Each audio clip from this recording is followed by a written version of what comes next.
જય દ્વારકાધીશ. અમૃત પુષ્પ વિતરણ કેન્દ્ર અમદાવાદ પૂર્વ, ભરતભાઈ પટેલ, 94 28 96 92. આજે અષાઢી બીજના નવા વર્ષના શુભ દિને અમે આપને મળતા અને અમારા આપના મળેલા પ્રેમને બિરદાવતા ખૂબ આનંદ અનુભવીએ છીએ.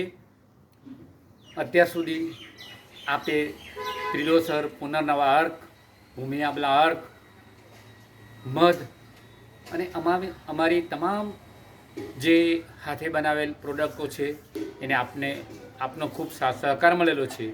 અને આજે નવા વર્ષની અંદર ISO, GMP અને FSSAIના પ્રમાણથી અમે આજે આપને અમારી તમામ પ્રોડક્ટો આપના સમક્ષ રજૂ કરીએ છીએ, જે આપ વાપરતા રહેલા છો અને સરકારી પ્રમાણ પણ મળેલ છે, જેનો આજે ભગવાન દ્વારકાધીશ તથા જગન્નાથ સ્વામીનો ખૂબ ખૂબ આભાર માની અમૃત પુષ્પ વિતરણ કેન્દ્ર ભરતભાઈ પટેલ, 94 28 96 22 93. જય જગન્નાથ, જય દ્વારકાધીશ.